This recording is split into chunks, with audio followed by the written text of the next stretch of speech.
Coming up, Mr. Lopez.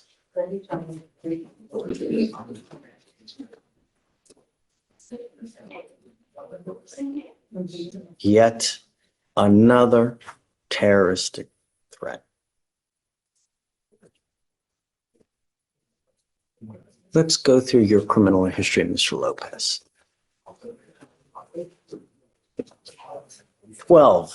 2012, burglary habitation.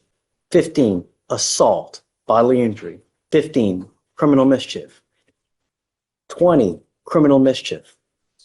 16, criminal mischief. 17, suspended license. 18, interference with emergency request for assistance. 22, kidnapping. 24, aggravated assault of a family member.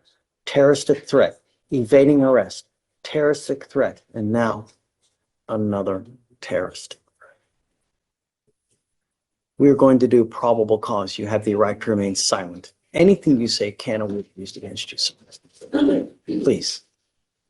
On February 25th, 2025, officers were dispatched to a residence at 2715 Owen Cross Drive in Harris County, Texas. The complainant stated that in the first week of February, the defendant snuck into the residence via the garage door, and that she had been telling the defendant that he does not live at the residence and has to leave the location, but the defendant refuses to leave. The complainant, who's the mom, has been staying with the complainant 2, the daughter, or the complainant 1's daughter, the defendant's sister, at a different location because they fear the defendant. On 2/25, the daughter came to the location to retrieve the dog. The complainants had a verbal altercation about the dog being missing and the defendant wanting money from them. The defendant then threatened to harm both complainants, saying, "I'm going to beat the shit out of y'all. All y'all do is send me to jail. I'm going to beat y'all's ass up. I'm going to beat you up." The complainants advised that they are fearful for their lives due to the defendant's threats and his history of violence.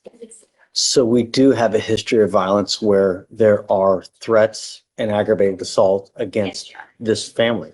Yes, sir. Mr. Lopez, they are terrified of you.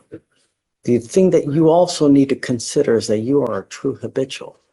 So if you pick up a very serious felony, you could be very well looking at 25 to life. You know what I mean? 25 to life. You pick up a serious case.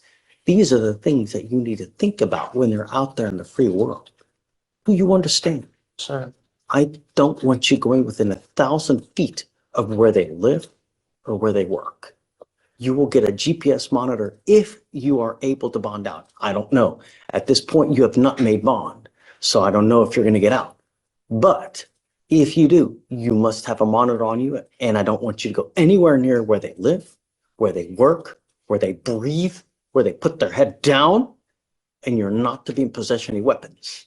Do you understand? Yes, I do. You know, I would venture a guess that probably 98% of the people that are in Harris County jail, and I don't know if I've told you this before, but are there because they have absolutely no self-control.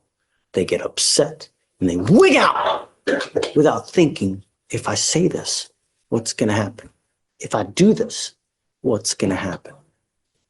This is what you should be thinking about every time you're out there. Do you understand? It's not hard. Really. You're also not to consume alcohol or illegal drugs, and I'm going to randomly test you.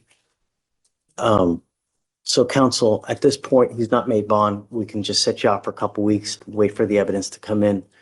If he does get out, he needs to be here the next business day for all the conditions. And then I definitely want a GPS prior to release. Understood, Your Honor. Okay? Self-control. Okay, thanks. Thank you, Judge. All right, thank you. Judge, we have an arraignment. No, let me help them first. Oh, I.